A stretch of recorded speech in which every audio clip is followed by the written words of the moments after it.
Voilà, donc, ce qu'on a fait jusqu'à présent, c'est parler d'ondes qui sont, disons, relativement accessibles. C'est-à-dire qu'on couvre toute la physique du XXe siècle.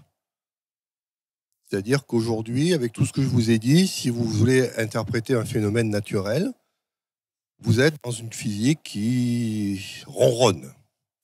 C'est-à-dire que tout va bien, c'est soit de la matière qui vibre, c'est des ondes élastiques, soit c'est du vide qui vibre, c'est des ondes électromagnétiques. Maintenant, on va rentrer dans des ondes qui sont beaucoup plus subtiles. Et alors évidemment, vous pouvez avoir peur parce que on va rentrer dans un domaine qui dit subtil, c'est peut-être des choses que pratiquent certaines personnes, qu'on appelle par exemple des magiciens, des sourciers, On rentre dans un domaine où la physique est un petit peu réticente. Alors, je vais essayer de vous expliquer ça le plus simplement possible. Et la première chose que je vais faire, c'est vous parler d'ondes qui sont quasiment sûres. Quand je dis quasiment, c'est-à-dire qu'on ne les a pas encore vues. On n'est pas sûr qu'elles existent, mais le cadre théorique dit que c'est probablement des ondes qui existent. Pourquoi on a ça? Parce que on a une force qui est assez mystérieuse en physique, on a toujours du mal à comprendre, c'est la gravité. Or, si vous vous souvenez, vous en souvenez pas, mais si vous faites un rebirth, c'est-à-dire si vous revenez à votre toute tendre enfance, quelle est la première force que vous expérimentez quand vous êtes bébé? Oui, le son, donc. Après, quand vous sortez de l'utérus de votre maman, vous expérimentez la respiration, oui, c'est une onde mécanique encore, puis quand même la lumière.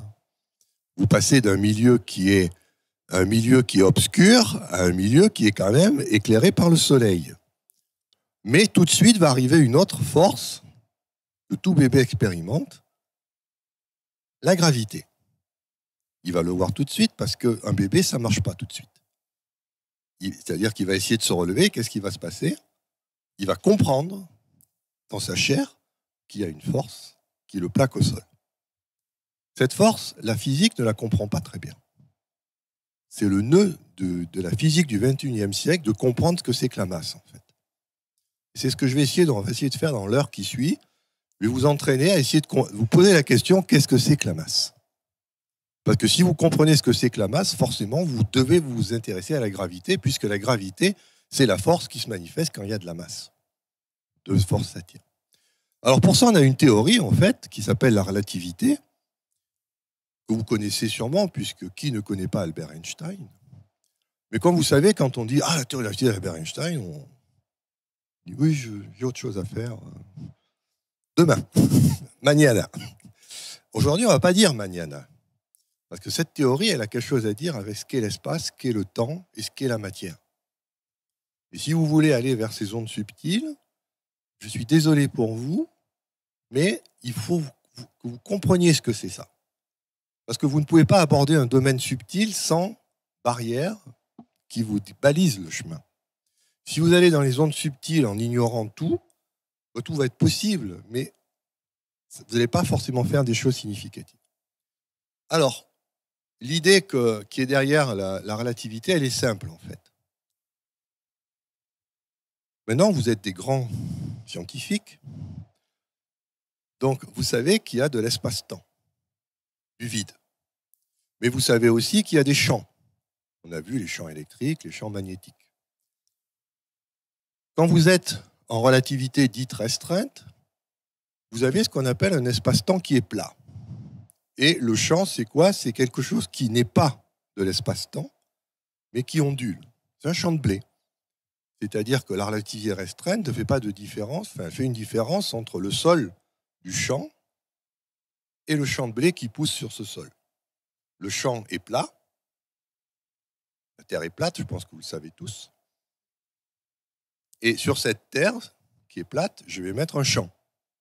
Mais évidemment, le champ, dans la théorie de la relativité, nous on sait que sur la Terre, il est accroché au sol. Mais vous devez imaginer, pour comprendre ce qu'est la relativité restreinte, que le champ est en fait au-dessus du sol. C'est-à-dire qu'il y a un espace plat et puis il y a un champ qui flotte un petit peu au-dessus. Alors ça, évidemment, ce n'est pas correct. Pourquoi? Parce que vous savez tous que les épis de blé, ils ne peuvent pas flotter au-dessus du champ. Ils sont forcément plantés dedans. Ça, c'est le sens de la relativité générale. C'est-à-dire qu'en fait, le champ est l'espace. Vous ne pouvez pas dissocier les épis de blé de la terre dans laquelle ils poussent. Quand vous dites ça, vous faites la relativité générale. C'est-à-dire, l'espace-temps, c'est le champ.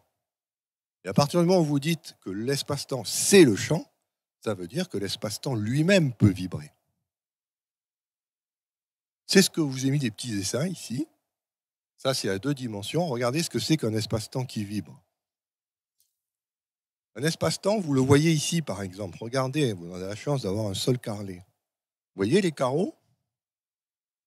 Ils définissent un quadrillage. Avec ce quadrillage, je peux dire je suis un tel coordonnée X, telle coordonnée Y. Je vois très bien que cette structure est figée, statique. Faire de la relativité générale, c'est de dire que les carreaux, au lieu d'être bien carrés, ils commencent à faire n'importe quoi. D'accord? Et c'est ça la grande idée d'Albert Einstein, c'est que quand vous dites que le champ et l'espace-temps coïncident et que les carreaux ils sont caoutchouc, on trouve arriver à la gravité. Pourquoi? Parce que maintenant, l'espace-temps n'est plus rigide. Quand vous avez un espace-temps qui est rigide comme un relativité restreinte, qu'est-ce qui se passe? Vous prenez une boule de pétanque, vous la posez sur le sol, qu'est-ce qui se passe? Rien. Le sol ne se déforme pas. Mais maintenant, vous dites, ah oui, mais attention, le sol est en mousse. Qu'est-ce qui va se passer? Vous allez voir que la boule de pétanque va creuser un creux parce que l'espace-temps va se déformer. Et si maintenant vous envoyez une autre masse, elle va tomber dans le trou qui est fait par la masse qui creuse le champ. Et c'est quoi? Vous allez voir que 2 masses s'attirent. Ça, c'est pas la loi de gravité. Et donc, c'est l'interprétation d'Albert Einstein de la force de gravité. C'est en fait l'espace-temps qui se plie. Ou si vous préférez, le champ se marie à l'espace-temps pour faire qu'une seule entité. On ne peut plus dissocier le vide de la matière. Alors, on peut, et ça, c'est les prédictions de la théorie, je ne vais pas rentrer dans les détails, mais si vous considérez donc la loi de gravitation, que vous égalez à une force de rotation, prenez un mouvement simple de rotation avec une force centrifuge, vous égalez la force centrifuge et la force de gravitation, et si vous exprimez la fréquence de rotation de ce mouvement, vous voyez que ce sont des ondes, parce que cet espace-temps vibre, donc ce sont les ondes de l'espace-temps, on a des fréquences qui ne peuvent pas dépasser 10 kHz. Pourquoi? Parce que essayez de trouver une masse qui est supérieure à 10 puissance 30 kg dans la nature, vous n'en trouverez pas. Pour avoir des fréquences qui sont supérieures à 10 kHz, il vous faudrait des masses de 10 puissance 40 ou 10 puissance 50 kg, mais ça n'existe pas. 10 puissance 30 kg, c'est typiquement la masse d'une étoile comme le Soleil. Hein? Bon, la masse de la Terre, c'est beaucoup plus petit. Hein. Pour ça, j'ai pris le Soleil. Voilà, donc l'idée, elle est simple. C'est que on va accélérer des masses. Cette accélération des masses, comme elles sont accrochées au tissu, va déformer le tissu et ça va créer des ondes. Donc c'est l'espace-temps lui-même qui vibre. Ça s'appelle des ondes de gravitation. Alors, elles existent par la théorie. Je vous en ai montré une ici en 3D. Voilà à quoi ça ressemble. Là, c'est en 2D. Alors, l'espace-temps a aussi une dimension comme ceci. Et voilà à quoi ressemble une onde gravitationnelle qui se propage. C'est-à-dire c'est l'espace-temps lui-même qui se comporte comme un truc déformable. On a vu que les ondes sonores variaient au niveau de la puissance comme la puissance 2, le carré. Que les ondes électromagnétiques variaient comme la puissance 4. Les ondes gravitationnelles ont cette caractéristique, c'est qu'elles varient comme la puissance 6 de la fréquence. C'est pour ça qu'on les reconnaît dans le spectre. Parce que si vous avez un spectre en oméga 2, matière qui vibre, sonore. Si vous avez un spectre en oméga 4, le vide qui vibre, électromagnétisme. Si vous avez un spectre en oméga 6, ça ne peut pas être la matière, ça ne peut pas être le vide, ça ne peut être que l'espace-temps lui-même qui vibre. Et donc c'est très facile à chercher en fait. Vous cherchez comment vous suspectez un phénomène ondulatoire d'être gravitationnel, vous mesurez à plusieurs fréquences, et si la puissance varie comme oméga 6, bingo! Vous savez que vous avez une onde gravitationnelle. Eh bien, on les cherche toujours. On ne les a pas encore trouvés. Mais c'est normal parce que c'est des déformations extrêmement faibles. Parce que vous voyez que 10 kHz, ce n'est pas beaucoup. Et 10 kHz, c'est quand vous avez une masse comme le Soleil, mais en fait, on a des masses qui sont souvent bien inférieures, donc des fréquences qui sont très faibles, ce qui fait que c'est très difficile à mesurer. Mais il y a des tas d'appareils dans le monde qui coûtent des milliards d'euros qui sont dédiés à détecter ces ondes. Donc, si vous suivez la presse scientifique, normalement, si tout va bien, dans quelques années, on aura eu la première évidence de ces ondes, parce que la théorie est quand même très séduisante. Ceci dit, stricto sensu, on ne les a pas encore vérifiés, démontrés expérimentalement. Alors, ça c'était la gravitation. On a aussi ce qu'on appelle les ondes quantiques, ou les ondes de probabilité, ou les ondes de matière. Ça, c'est une autre science qui a mis le feu aux poudres au début du XXe siècle.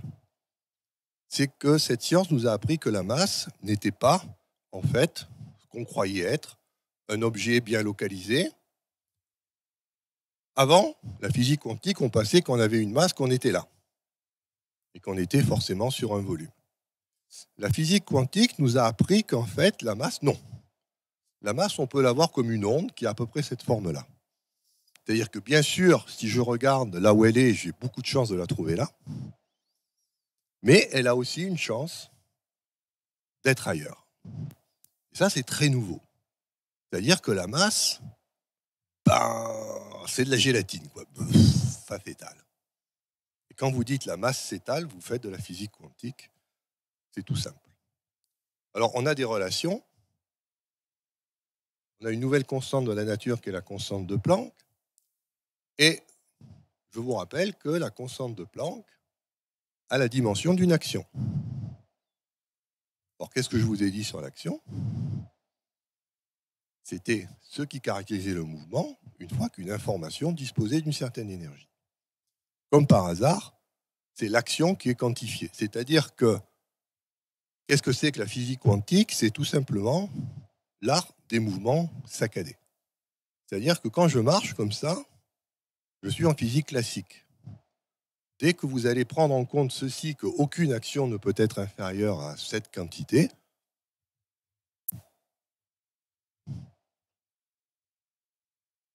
mon mouvement devient saccadé. Je n'ai plus le droit de faire ça. Ce n'est plus continu. Et cette quantification du mouvement, on est obligé, pour la rendre compte, de considérer que la matière se comporte maintenant comme une onde. C'est-à-dire qu'on associe, alors c'est facile, hein, vous connaissez votre masse, vous connaissez votre vitesse, vous connaissez la constante de Planck, elle est là, vous faites ce rapport et vous avez votre longueur d'onde. Si vous connaissez votre énergie, vous connaissez la constante de Planck, vous avez votre fréquence. Et quand vous avez une longueur d'onde et une fréquence, qu'est-ce que vous avez ? Vous avez une onde. Ça s'appelle une onde de matière. Alors ces ondes-là, elles existent parce que c'est grâce à elles que fonctionne toute l'électronique aujourd'hui. On fait de la physique quantique pour fabriquer les ordinateurs. Donc on sait que ça existe, on a fait des expériences où on envoie des électrons en travers deux fentes et on constate bien qu'il y a des interférences, que ça se comporte, que ce que vous croyez être une masse, en fait, est une onde. Mais finalement, c'est logique, parce que je vous ai dit au début de l'exposé qu'une masse ne suffisait pas, il fallait une masse et un volume. De la même façon, au lieu de regarder masse-volume, vous dites j'ai une certaine longueur d'onde, une certaine fréquence. Et en plus, vous avez des lois qui sont très simples, puisque vous voyez, partout où j'ai de la masse, de la vitesse ou de l'énergie, je peux récupérer une fréquence ou une longueur d'onde. Ce sont deux points de vue qui sont complètement équivalents. Et regardez ce qui se passe si jamais cette constante était nulle, que j'ai appelée H. Quelles auraient été les conséquences ? Si H est nul, est-ce que je peux associer une fréquence à une énergie ? Non, les deux deviennent indépendants.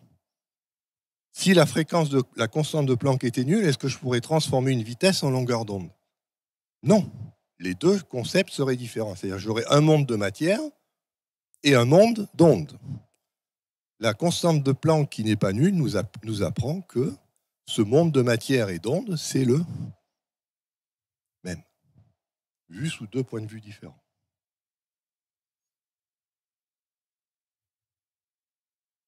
Alors, Là, je vais vous parler d'une expérience qui est critique, parce que ces ondes de probabilité, ces ondes de matière, évidemment, elles sont invisibles. On ne les voit pas, ça semble très fantastique, parce que c'est elles qui sont responsables du fait qu'un objet peut être à deux endroits à la fois. À notre échelle, ça nous semble fantastique. Elles nous ont amené quelque chose qui est extrêmement intéressant.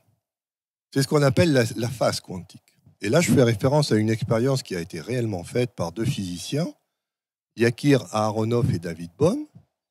L'expérience est très simple. Vous prenez un solénoïde qui est parcouru par un courant, donc qui génère un champ magnétique. Et vous envoyez des électrons, non pas dans le solénoïde, mais juste à côté.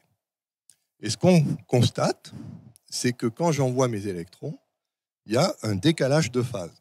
C'est-à-dire que si je représente mon onde quantique comme une sinusoïde, qui se représente comme ceci, on a un angle ici, qui décrit la phase. Eh bien, quand j'envoie mon champ électrique, mon courant dans le solénoïde, je peux affecter cette phase.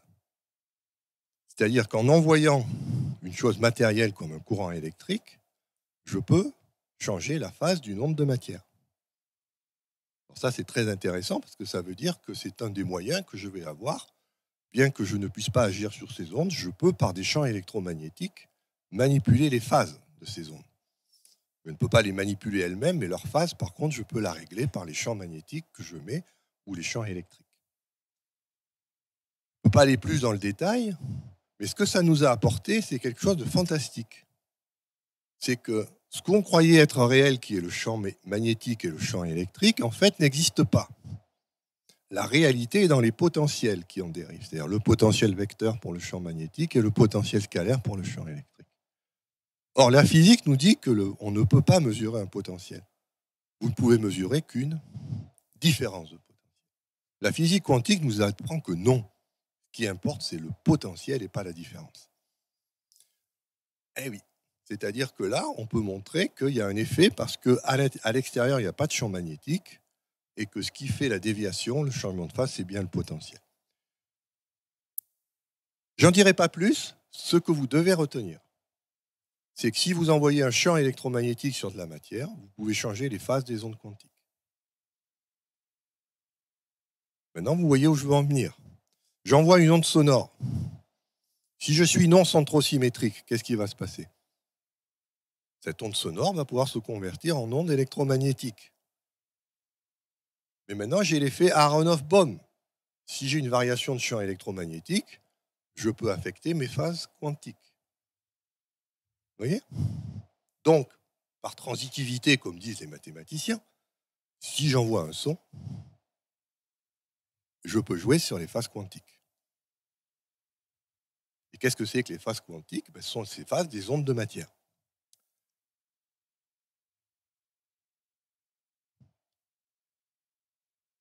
Ça, je vais passer rapidement parce que j'en ai déjà beaucoup parlé dans d'autres conférences. Si on prend les lois d'un côté de la réalité générale et les lois de la physique quantique et qu'on les combine ensemble, on va trouver cette chose fantastique, c'est qu'à une échelle de 10-35 mètres, on ne peut plus faire la différence entre une masse et du vide.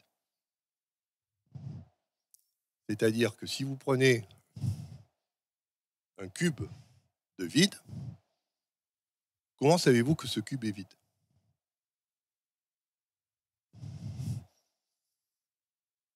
Vous allez essayer de mesurer une masse. La physique quantique vous dit, qu'à raison des incertitudes, que si votre cube est suffisamment petit, vous aurez toujours une masse dedans. Ça, c'est le côté quantique. Prenez le côté relativiste. Vous tracez un cube et on va mettre dans ce cube le plus de matière possible. La relativité générale sait faire ça, ça s'appelle un trou noir. Eh bien, on ne peut pas savoir à partir d'une certaine taille si ce cube est vide ou un trou noir. C'est-à-dire que le trou noir devient le vide et le vide devient le trou noir. Autrement dit, la matière devient le champ devient la matière. Ou si vous préférez, matière et vide ne sont que deux façons différentes de voir une même chose. Quand vous voyez du vide, il y a de la matière. Quand vous voyez de la matière, il y a du vide. Alors ça, c'est évident à 10-35 mètres. Et vous comprenez pourquoi, à votre échelle, vous avez l'impression qu'il y a du vide et de la matière, c'est tout simplement parce que vous ne faites pas 10-35 mètres. Vous ne faites pas 10-35 mètres. Vous faites 1,80 m. Et c'est ça le problème. C'est que ce n'est pas parce que vous faites 1,80 m, je vous rappelle que 10-35, c'est tout petit, mais ce n'est pas nul. Parce que si c'était nul, effectivement, il y aurait une différence entre le vide et la matière. Mais comme ce n'est pas nul, ça veut bien dire que ce sont 2 fois la même chose. Alors, vous voyez, j'ai tout cassé. Parce que finalement, vous voyez du vide, je vous dis c'est de la masse. Vous voyez de la masse, je vous dis c'est du vide. Ça casse d'autres choses. Ça casse le temps. Il n'y a plus de temps. Ça casse l'espace. Il n'y a plus d'espace. En fait, ça casse tout, ce truc-là. C'est-à-dire que toutes les notions que vous connaissez sont détruites. Il n'y a plus qu'une seule réalité qui est le champ quantique relativiste, qui est source de toute chose. Et après, ça va se construire. Alors, c'est là où on a besoin d'un troisième outil, des derniers types d'outils dont on va avoir besoin. C'est que si matière et vide sont la même chose à 10-35 mètres, ce ne serait pas grave si c'était qu'à cette échelle. Mais je vous ai expliqué que quand j'envoie une onde sonore, je peux la transformer en onde électromagnétique qui peut affecter les phases quantiques. Est-ce qu'il y a un mécanisme qui me permettrait de partir de ce qui se passe à 10-35 mètres et en remontant, d'arriver aux particules élémentaires, puis en remontant, d'arriver aux atomes, puis en remontant, d'arriver aux molécules, puis en remontant, d'arriver aux protéines, puis en remontant, d'arriver aux cellules, puis en remontant, d'arriver à moi. Si ce mécanisme existe, ça veut dire que je suis en communication avec ces très petites échelles. L'enjeu est crucial, parce que où ça existe, où ça n'existe pas. À votre avis, il existe ou pas ce mécanisme? Oui, il existe. Et s'il existe, vous devez comprendre où il se trouve. Et je vais vous expliquer où il se trouve. Ça, c'est la relativité de l'espace-temps plat. C'est magique, hein? L'invariance de Lorentz, c'est ce qui fait que tout espace peut être vu comme un temps et tout temps peut être vu comme espace. Vous avez entendu parler de ça, la relativité du temps dans la relativité. Donc ça, c'est bien maîtrisé. La question, c'est est-ce que ça suffit? La réponse est non. Pourquoi? Parce que ces choses-là qu'on appelle l'invariance de Lorentz ne concernent que les translations et les rotations de l'espace-temps. Alors, je peux vous simplifier ça. J'ai ici un espace-temps. Qu'est-ce que je fais là? Je me déplace, ça s'appelle une translation. Qu'est-ce que je fais ici? Je fais une rotation. Est-ce que tout mouvement dans l'espace et dans le temps peut s'analyser comme une suite de translation et de rotation? Avec une rotation et une translation. Une rotation, vous avez besoin de 2 dimensions. La translation, vous avez besoin d'une dimension. 2 plus 1, ça fait 3. Est-ce que l'espace a 3 dimensions? Oui, donc avec les rotations et les translations, je peux décrire tout mouvement. Ça, c'est la relativité de Lorentz. Est-ce que c'est suffisant? Pour comprendre ça, placez-vous dans le vide. Si je me translate dans le vide, est-ce que je vois que c'est vide? Je ne peux pas, parce que s'il n'y a aucun repère de matière, je ne sais plus où je suis. Donc, toutes les translations sont équivalentes. Peu importe. Si je tourne dans le vide, c'est pareil. Toutes les orientations sont équivalentes. Et ça me donne la relativité. Est-ce qu'il me manque quelque chose? Non. Une opération que je fais au vide qui fait que je perds mon repère. Eh bien, prenez un morceau de vide et au lieu de dire c'est 1 mètre de vide, dites c'est 10 mètres de vide. Et vous faites ce qu'on appelle une dilatation. Est-ce que j'ai le droit de faire ça? Oui, parce que mon espace-temps est en caoutchouc, je vous rappelle. Est-ce que j'ai le droit de le tirer comme ça? Si je passe de 1 mètre à 10 mètres, ça veut dire que si je fais 1 mètre, tout d'un coup, je me retrouve comme je suis avec une échelle de 10 mètres. Ça s'appelle une symétrie d'échelle. Quand je tire sur mon vide, comme c'est vide, est-ce que je vois la différence? Non. Et bien donc, ça veut dire qu'il existe une autre variable qui est ce qu'on appelle la variable d'échelle. Dans le vide, je ne peux pas savoir à quelle échelle je suis. Et vous voyez que c'est vachement important. Pourquoi? Parce que quand je dis qu'à 10 moins 35 mètres, je ne fais pas de différence entre le vide et la matière, ça c'est une échelle. Mais je sais que le vide est invariant d'échelle. Donc si je dilate ça jusqu'à ma taille, c'est vrai. Vide et matière sont la même chose. Alors évidemment, on ne peut pas passer comme ça instantanément de 10 moins 35 mètres à 1 mètre. Ça va se faire par étapes. Et ça va être des ondes qu'on appelle les ondes d'échelle. C'est-à-dire, ces ondes d'échelle, c'est ce qui va permettre à un système de se fabriquer morceau par morceau. Donc je repars, particules élémentaires, qui s'associent pour faire des noyaux. Les noyaux s'associent pour faire des atomes. Les atomes s'associent pour faire des molécules. Les molécules s'associent pour faire des protéines. Les protéines, vous voyez cette construction? À chaque construction, on va émettre des ondes d'échelle qui vont assurer la cohérence de tout ça. Pour qu'à la fin, quand j'arrive à 1 mètre, tout résonne en phase. Parce que si ça ne résonnait pas en phase, qu'est-ce qui se passerait? J'éclaterais en morceaux. Le simple fait que j'existe et que je sois cohérent depuis mon échelle jusqu'aux atomes me démontre que ces ondes d'échelle existent et me structurent complètement.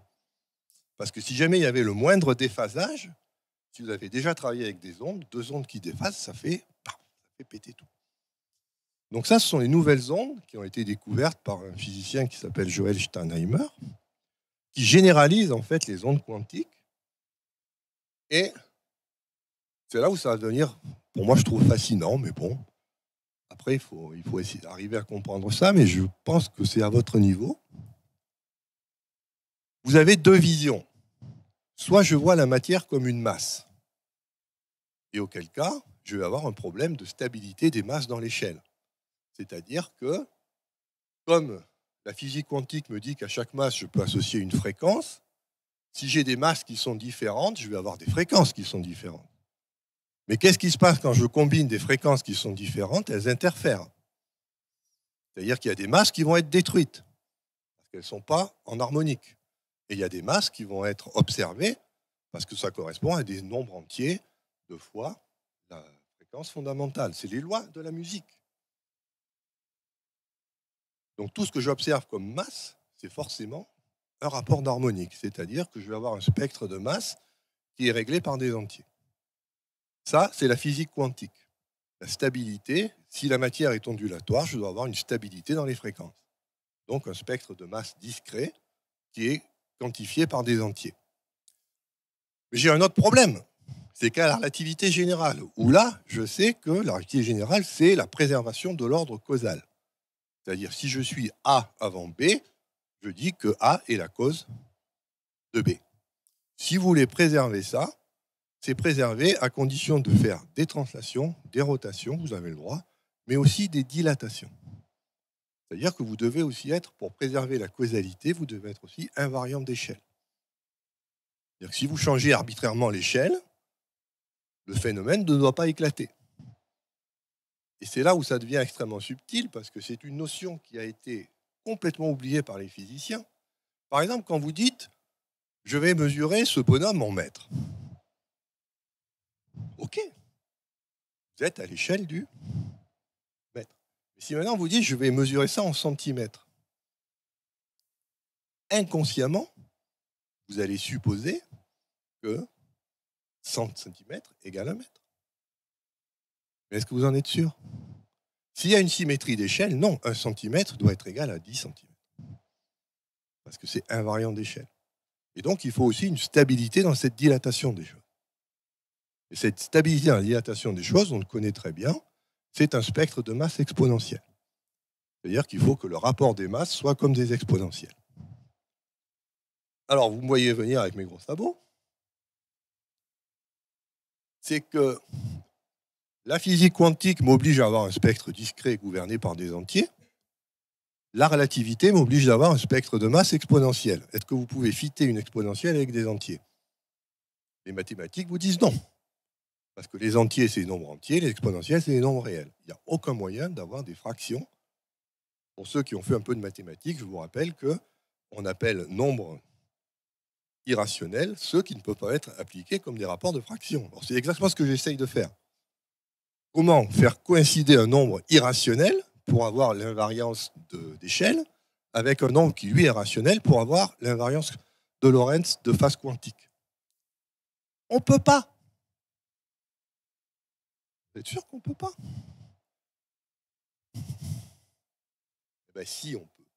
Parce qu'il existe une technique qui s'appelle la gamme tempérée de Bach. Parce que ce problème-là, c'est le problème de la musique, en fait. Je vais vous montrer pourquoi. On va remonter à la Grèce antique.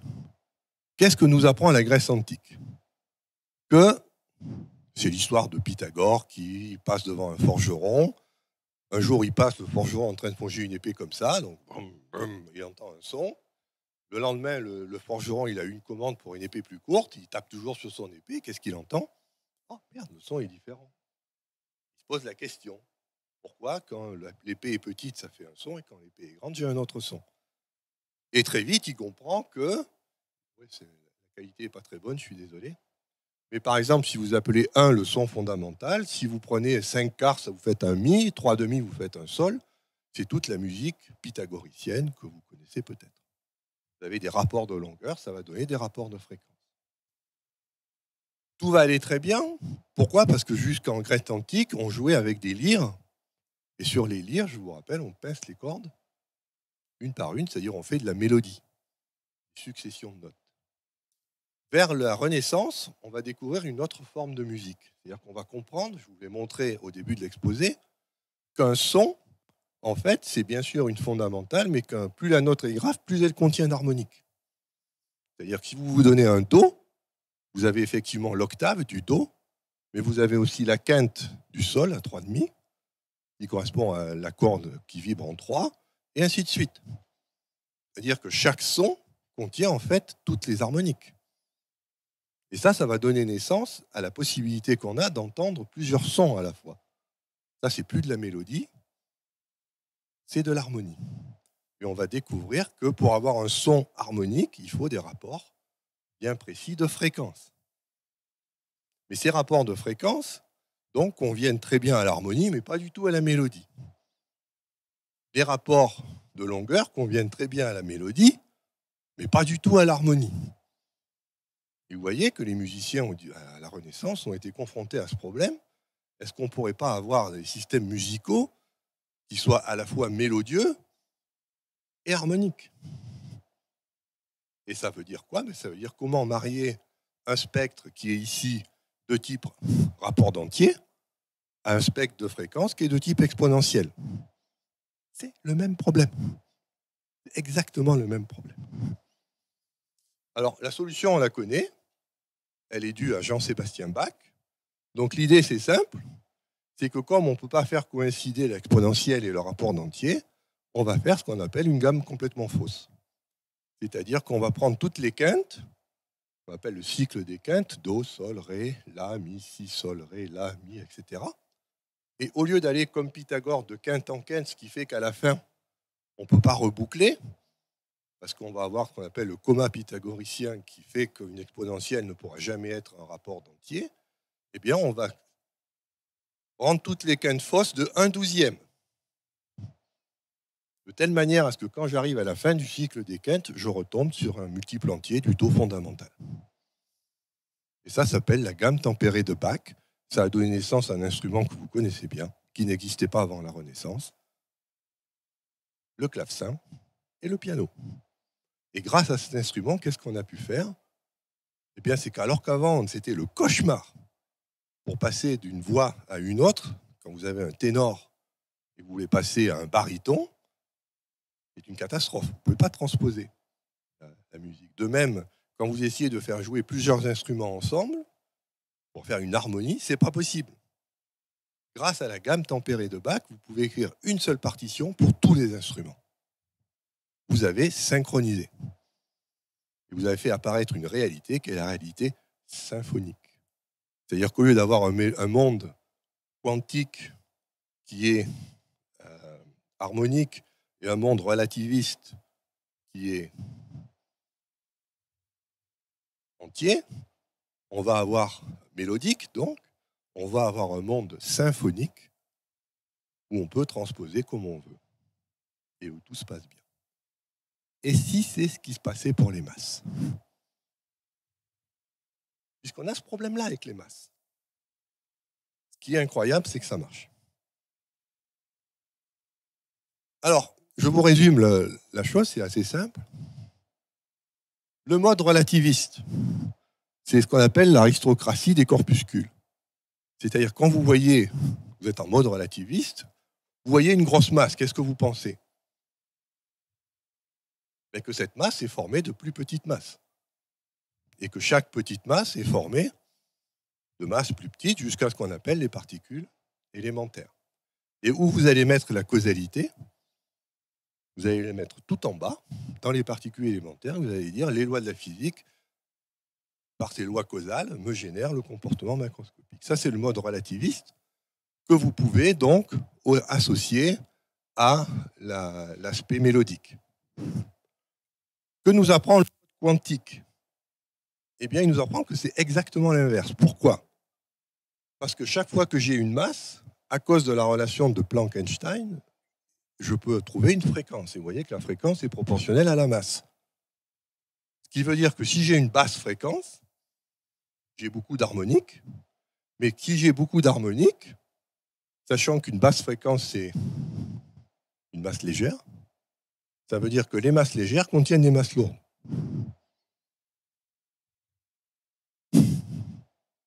C'est-à-dire que quand vous voyez une masse légère, vous dites qu'elle contient tout les masses lourdes. C'est-à-dire que quand je vois un atome, il contient la cellule.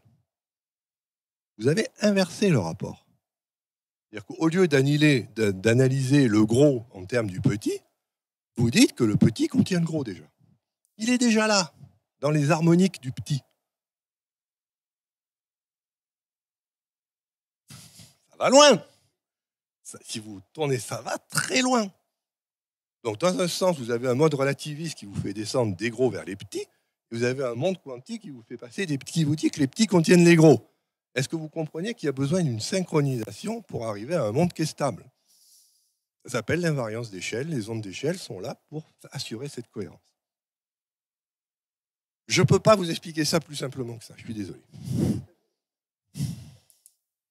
Alors, évidemment, tout ça, ça peut sembler être complètement loufoque, puisqu'on vous est emmené en relativité générale, en physique quantique.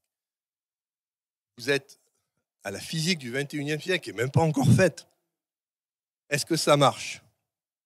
Ben oui, ça marche. Regardez, par exemple, on observe dans un accélérateur de particules.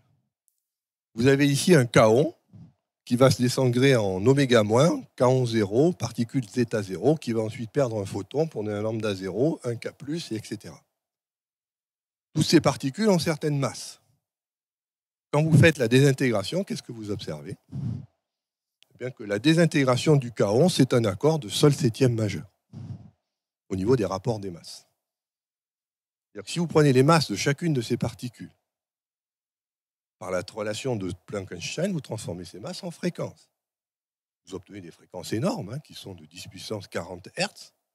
Mais peu importe, vous faites des transpositions d'octaves pour revenir dans une gamme sonore, ce que je vous ai montré avec le film de ce qui se passait là-haut.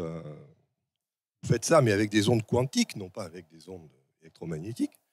Et maintenant, vous obtenez un accord de sol septième que vous pouvez jouer à la guitare. C'est-à-dire que quand le kaon se désintègre, il vous fait sol majeur septième. C'est-il pas beau? Quelle est la probabilité que toutes ces particules de masse soient réparties comme un sol septième majeur? Je peux vous dire qu'elle est très faible. Puis vous voyez que ça, c'était le point ici. Après, ça s'est encore désintégré. Donc après un sol septième majeur, on a obtenu cette série-là. Et ça, c'est un La mineur sixième avec septième de base. C'est fou. Les particules élémentaires jouent de la musique. Hein? Ah oui, c'est un accélérateur qu'on fait ça.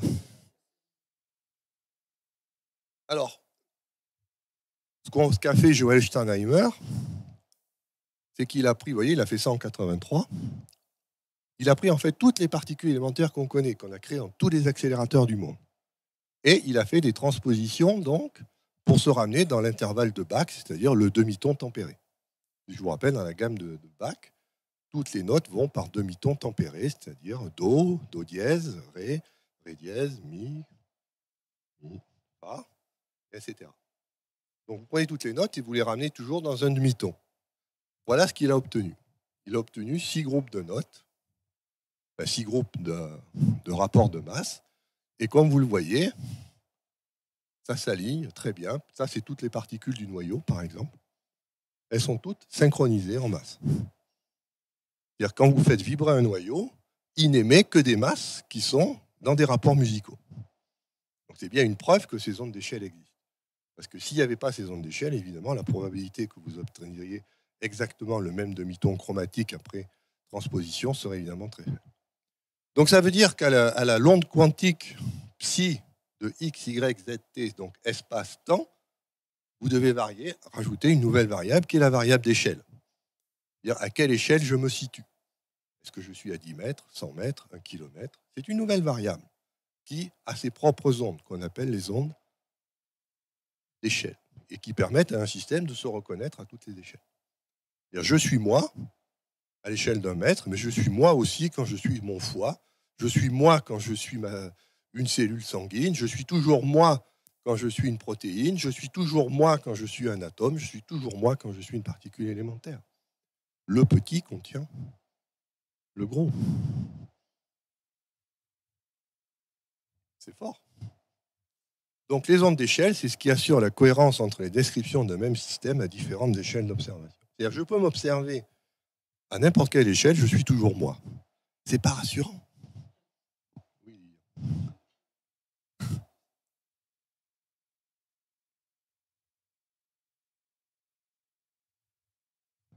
Ah oui, ça c'est la symétrie d'échelle. L'invariance d'échelle, c'est les fractales. C'est-à-dire que vous êtes un fractal, si tu veux exprimer ça dans ce terme-là. Mais ce que j'aimerais que vous compreniez, c'est que vous êtes ça jusqu'à 10-35 mètres, où là, on sait que vide et matière sont la même chose. C'est-à-dire que foncièrement, vous êtes du vide. Et si vous regardez ce que c'est qu'un atome, c'est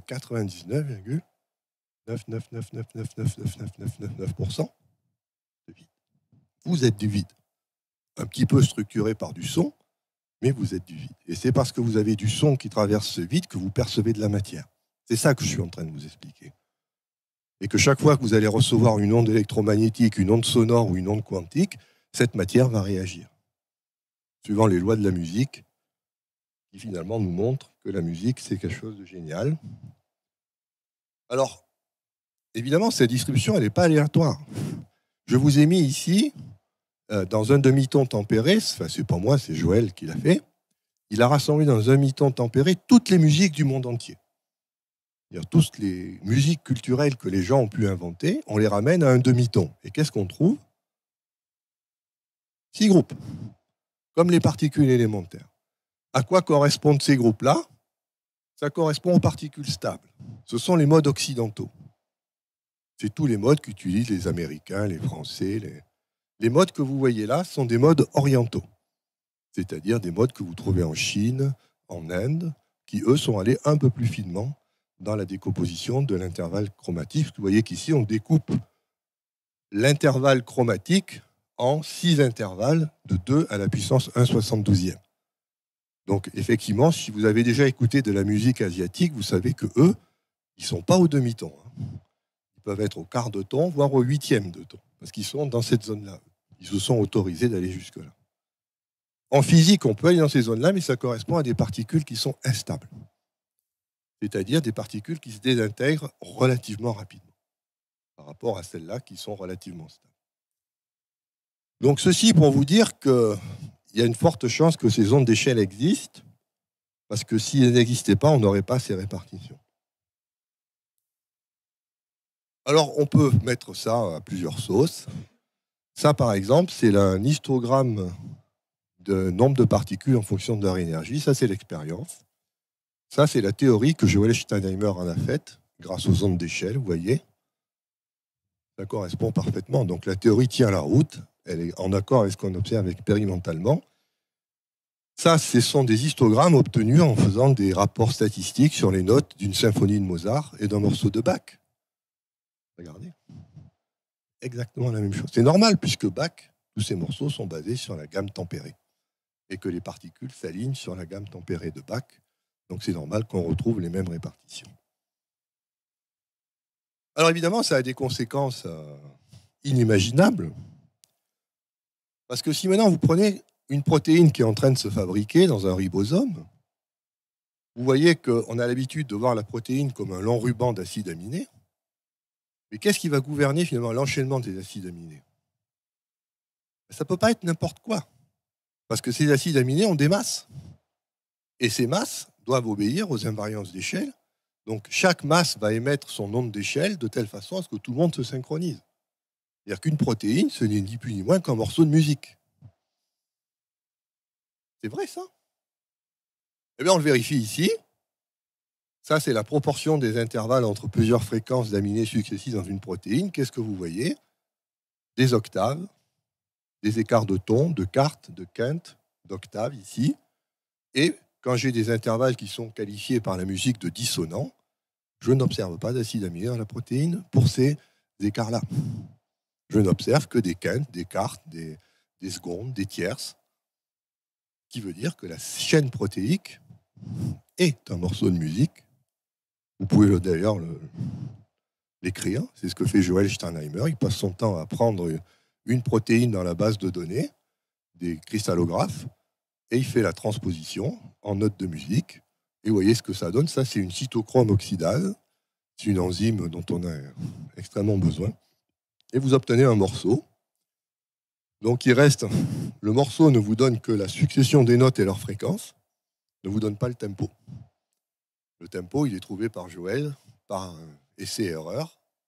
C'est là où c'est très dangereux, parce que s'il se trompe, il peut compromettre gravement sa synthèse protéique.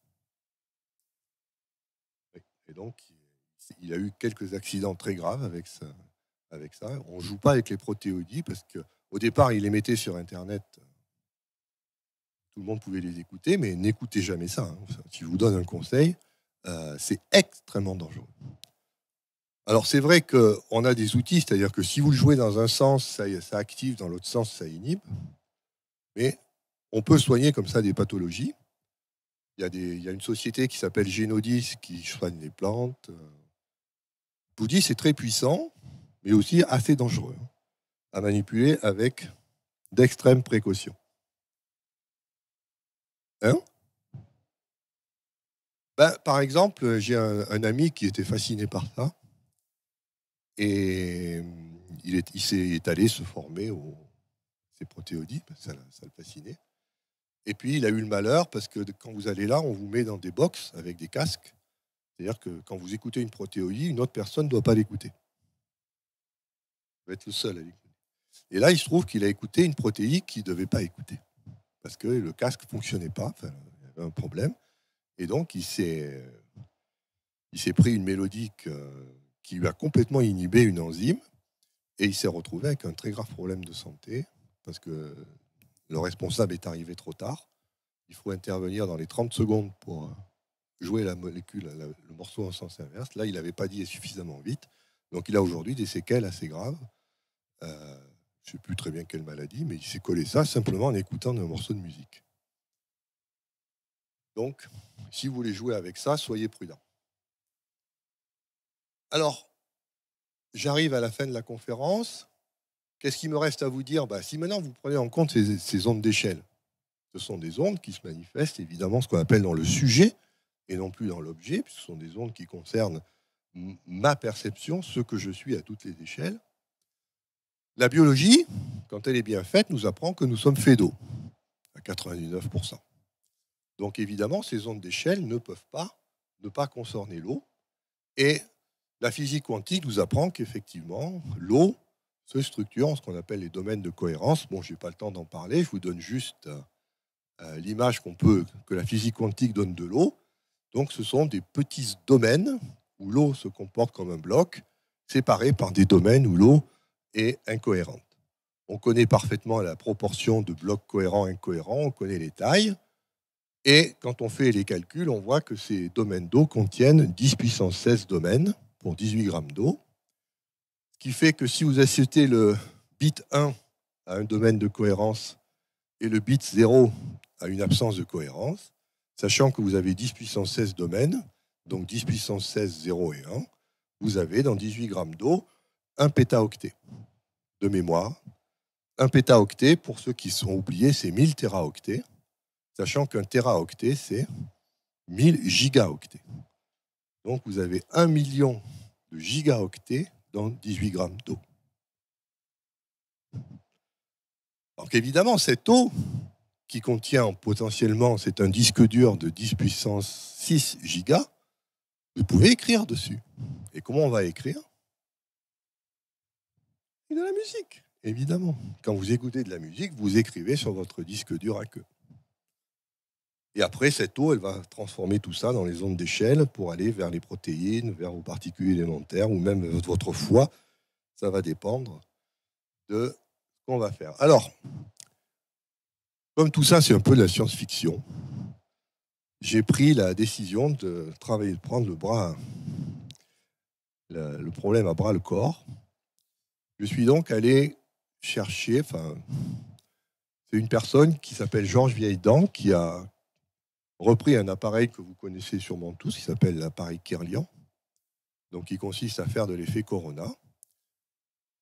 Georges a eu cette bonne idée, parce qu'il est entouré de bonnes personnes, de ne pas utiliser l'effet Kirlian comme vous le connaissez, mais de l'enregistrer dans l'ultraviolet, donc pas dans le visible, donc avec une caméra CCD, ce qui fait qu'il n'y a plus de photos, je suis désolé. C'est une caméra qui enregistre la lumière UV. Et on va refroidir cette caméra à moins 75 degrés pour avoir un excellent rapport signal sur bruit. On va faire l'effet Corona via une électrode sur n'importe quelle matière et on va révéler comme ça des choses qui sont liées à la structure énergétique en domaine de cohérence de l'eau. Alors, les manips sont à peine en train de démarrer. Je peux vous montrer que des résultats préliminaires. Donc, évidemment, on émet dans l'UV, ce qui fait qu'on ne voit plus rien. Par contre, on peut très bien ramener cette lumière ultraviolette à une lumière visible par une transformation mathématique, un logiciel. Donc ça, par exemple, c'est une goutte d'eau de sérum physiologique. Non, ça, c'est une métzérale. Pour ceux qui ne connaissent pas la métzérale, c'est l'équivalent de la Montroucou en Alsace. Parce que Montroucou, c'est un peu loin. Donc on va à métzérale, c'est plus simple. Donc là, vous avez, par exemple, l'image Corona d'une goutte d'eau métzérale. Et on fait la transformée de Fourier pour passer de cette image qui est dans l'espace à l'image en fréquence de cette eau.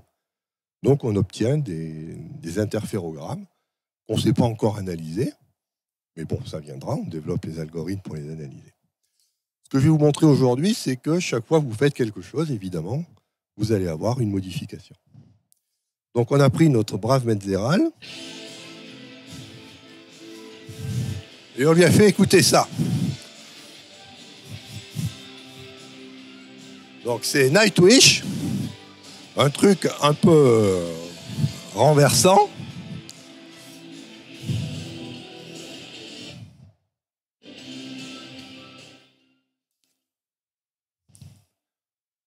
Deux minutes de Nightwish. Allez, on s'en met un petit coup là. Ça s'appelle du rock symphonique.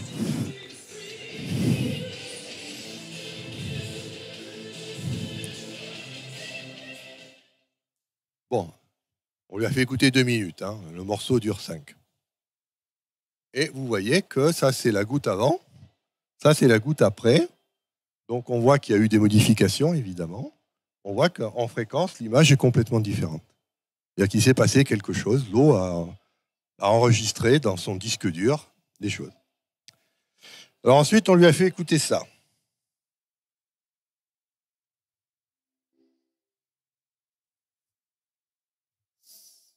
Donc ça, c'est l'Ave Maria de Schubert.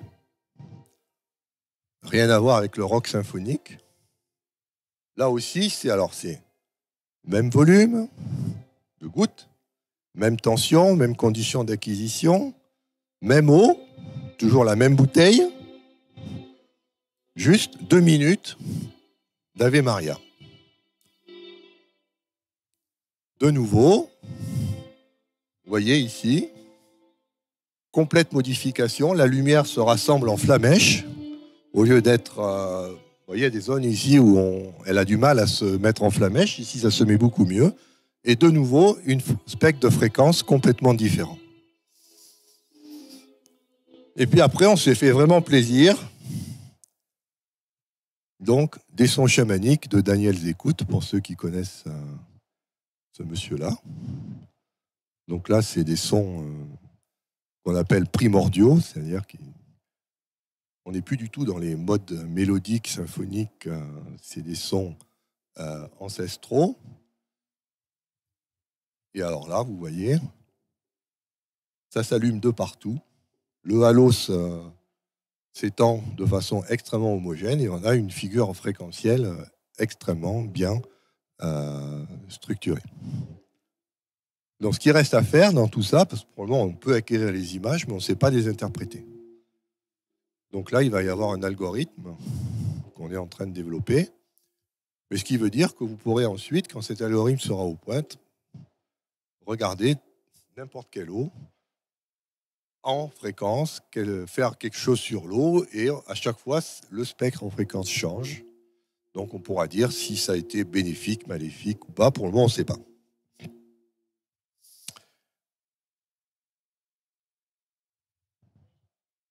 Oui. Oui. Il sera en novembre à Reims. Vous pourrez voir la machine, il vous expliquera tout ça. Alors ça aussi, j'ai fait parce que ça me tient à cœur. J'ai investi dans un appareil qui protège contre les ondes électromagnétiques, parce qu'évidemment, avec tout ce que je vous ai expliqué, vous devez comprendre que on a intérêt à se protéger parce qu'il y a des ondes de partout. Et que ce soit des ondes sonores, des ondes électromagnétiques, tout ça, ça va nous affecter. Donc là, j'ai pris un système de protection, donc c'est vendu par la société Como System. Donc un portable.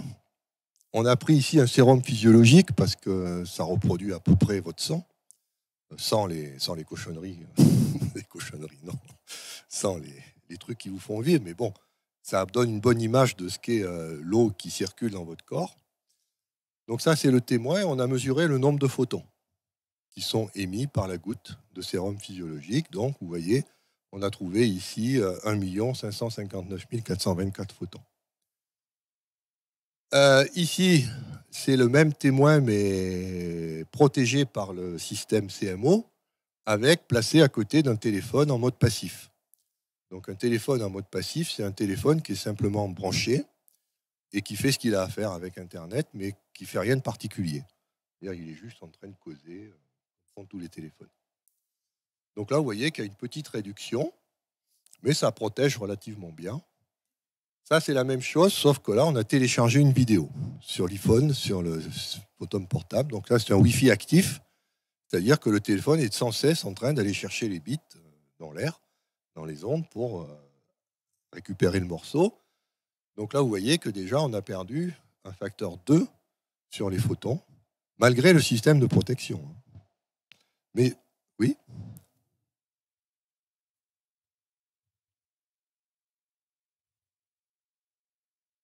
Là, c'est le système Internet des téléphones. Ce n'est pas une box. Téléphone portable.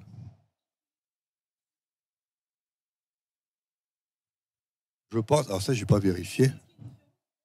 Ah non, mais ça, oui, il y a une différence. Mais là, on a pris c'est juste un exemple. Je vais pas vous montrer tout parce que sinon. Donc ça, c'est si on enlève la protection en mode passif, vous voyez ce qui se passe. On chute considérablement. Et si on est en mode actif, on chute complètement. Donc ça peut vous dire qu'on voit aussi, on peut quantifier, vérifier que les systèmes de protection fonctionnent et que ce n'est pas simplement des inventeurs illuminés qui travaillent dans leur garage.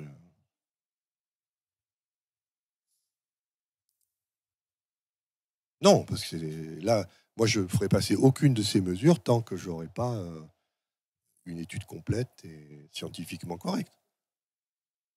Bien sûr, mais une fois que ce sera... D'abord, par Robin des Toits, parce que je les aime bien, mais ne sont pas des scientifiques. Il y aura d'abord une publication dans la littérature scientifique, et ensuite, une fois que la publication sera envoyée.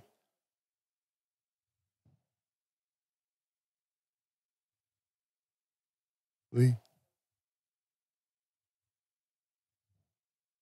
oui, oui.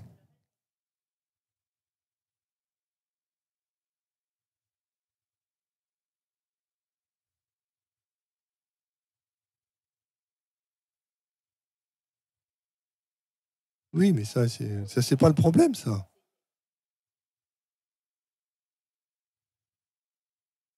Non, non, ça, mais je peux pas accepter ce genre de choses. Vous êtes là. Vous avez l'information que le Wi-Fi est nocif. On se fout de Robin des Toits du gouvernement. Allez vous protéger. Vous n'avez pas besoin de Robin des Toits pour ça.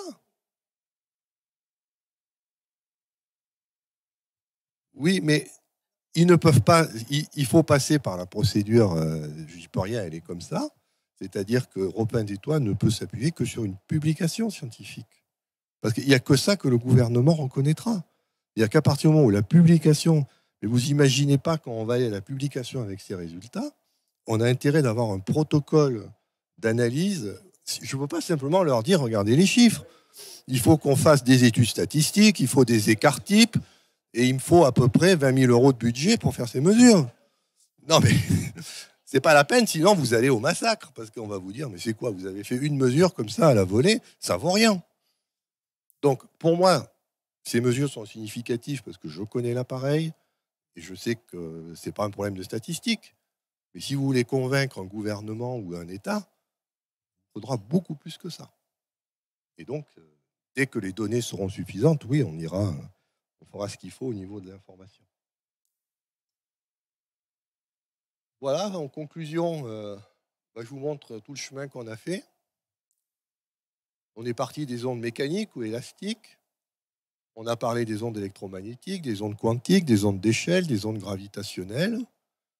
Il me resterait, pour être complet, aller vers les ondes subtiles. Parce que dans tout ça, je n'ai pas dit ce que c'était que l'esprit. Donc rassurez-vous, il y a encore du boulot. Il y a encore du boulot, il y a peut-être encore des ondes à travailler, je ne sais pas. Mais enfin, déjà, si vous regardez la matière solide, ça, c'est les ondes de la matière solide, ça, c'est les ondes des molécules, ça, c'est les ondes des électrons, ça, c'est les ondes du vide, ça, c'est les ondes de la conscience, ça, c'est les ondes de l'espace-temps. Bon, une fois qu'on aura les ondes d'esprit, on sera bien. On pourra analyser à peu près n'importe quel phénomène. Une autre chose que vous devez retenir, c'est que vous pouvez bien sûr raisonner comme ça, matière-énergie, c'est-à-dire que vous avez à ce moment-là ce qu'on appelle de la cohérence de phase, et vous voyez des choses dans le vide. Vous voyez le vide et des choses. Mais sachez que foncièrement, il suffirait de décaler ça de 180 degrés et vous auriez du vide et du noir. Mais les choses sont toujours là. Ce n'est pas parce que vous avez décalé la phase que vous avez désintégré les choses. Elles sont toujours là. Simplement, elles ne sont plus observables. Elles deviennent invisibles, indétectables. Et donc, si vous apprenez à jouer avec ces phases quantiques, vous pouvez très bien allumer quelque chose ou l'éteindre. Alors, je vais vous donner un exemple, parce que c'est tout le sens des travaux que je fais actuellement avec Luc Montagnier. Qu'est-ce que ça veut dire allumer ou éteindre? Ça veut dire que ça, c'est vous. Ça, c'est la vilaine bactérie pathogène qui vous fout le bordel. Qu'est-ce que vous allez faire? Il se trouve que, et c'est la nature est comme ça, c'est que vous et la bactérie, vous échangez une cohérence de phase. Et donc, paf, la maladie se déclare parce que ça s'additionne et vous avez une pathologie. Premier réflexe, antibiotique. Je vais tuer cette vilaine bactérie qui m'emmerde. Donc, je vais faire disparaître cette sinusoïde. Et si je fais disparaître cette sinusoïde, évidemment, je n'aurai plus que la mienne. Je serai guéri. Ça, c'est le mode classique. Quand vous êtes en mode quantique, vous pouvez dire non, la bactérie, c'est moi. Donc, je ne vais pas envoyer un antibiotique sur la bactérie, parce que si j'envoie un antibiotique sur la bactérie et que la bactérie, c'est moi, je suis en train de me tuer. Parce que la bactérie, si elle est là, ce n'est pas par hasard. C'est parce qu'on a une fréquence en commun. Elle n'est pas méchante, la bactérie. Simplement, sa phase n'est pas bien réglée. Qu'est-ce qu'on va faire? On va déphaser et à ce moment-là, la pathologie va disparaître. Bien que la bactérie est toujours là. C'est ça la puissance de la phase quantique, c'est d'éteindre un effet d'observable en jouant sur la phase. Et pour ceux qui ont fait des traditions bouddhiques ou des traditions, vous savez, quand on est en bouddhique, si on voit une fourmi, on va faire le tour, surtout pas l'écraser, c'est la vie. Quand vous êtes avec les phases, vous respectez la vie, c'est-à-dire que vous autorisez aux espèces d'exister, simplement, vous dites, non, là c'est chez moi. Et vous le dites par la phase. Ce qui fait que vous pouvez coexister dans l'espace et le temps avec ces pathogènes sans en avoir les conséquences. Vous voyez ? On est au 22e siècle. Voilà, donc je ne peux pas terminer sans faire des références aux travaux de Marie-Louise Aucher. C'est-à-dire que tout ça, en fait, vous avez dans votre... Pas besoin d'instrument de musique, de Nightwish ou je ne sais pas quoi. Vous êtes un résonateur harmonique. Vous pouvez résonner sur 9 octaves en chantant simplement. Vous pouvez faire vibrer votre corps. Et si vous avez compris ce que j'ai dit, chaque fois que je fais vibrer mon corps en chantant, si je suis en matériaux piézoélectriques, je vais créer des ondes électromagnétiques. Si je crée des ondes électromagnétiques, je vais pouvoir affecter mes phases quantiques. Et si j'affecte mes phases quantiques, je peux éteindre une pathologie. Je vous laisse travailler tout ça. C'est-à-dire qu'il y a dans le son des possibilités immenses. Dernier aspect, ce n'est pas le plus négligeable, c'est qu'on a dans notre cerveau un neurotransmetteur qui nous rend accro au plaisir, au bonheur, c'est la dopamine. Qu'est-ce qui se passe quand on écoute de la musique ? Toutes les zones à dopamine s'allument.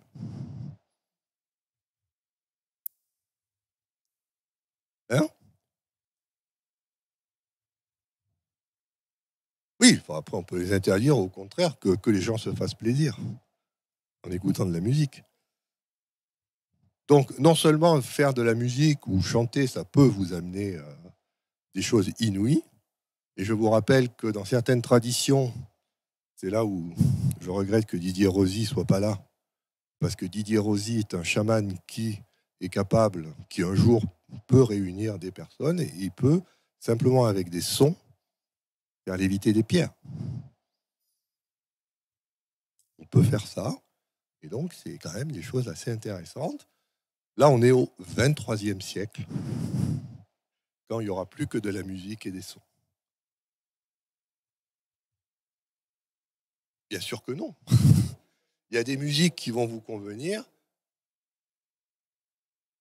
Oh ben là, je ne sais pas, vous allez lire la publication, vous verrez qu'est-ce qu'ils ont fait écouter. Mais enfin, c'est des sons musicaux, oui. Mais enfin, sachez que en fonction de votre état, il y a des musiques qui conviennent. Mais on le sait bien, par exemple, à un des moments de votre vie, vous aimez tel type de musique.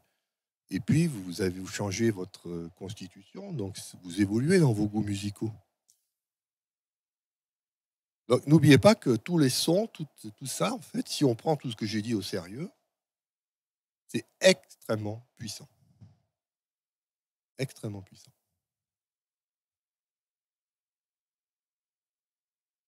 Pardon ? Alors, les mantras. Oui, les mantras, c'est une forme de son, sauf qu'on va rajouter sur les mantras une caractéristique dont je n'ai pas eu le temps de parler, c'est qu'en neurophysiologie, on commence à comprendre un peu ce qu'est la conscience. Et donc la conscience éveillée, c'est-à-dire celle que vous avez là à écouter, est une conscience qui a une bande passante très faible, typiquement 16 bits par seconde. Et donc, comme c'est très faible, si vous répétez à un rythme accéléré toujours la même chose à plus de 16 bits par seconde, la conscience, elle zappe. Elle ne peut pas suivre, et donc vous passez en mode inconscient. Vous n'êtes plus capable, ce que les gens qui font ça appellent le mental, ne peut plus s'accrocher, et donc le mental disparaît, vous accédez à un état de conscience modifié qui n'est plus sous l'emprise du mental. Donc le mantra a aussi pour but de court-circuiter cette petite bande passante pour vous obliger à passer sur le mode que vous devriez toujours utiliser, qui est le mode du corps, en fait, qui est à peu près à 10 millions de bits par seconde, et non pas 16. Quand vous êtes dans ce mode-là, c'est-à-dire en transe chamanique, je peux vous dire que le monde n'est pas du tout à ce que vous croyez être.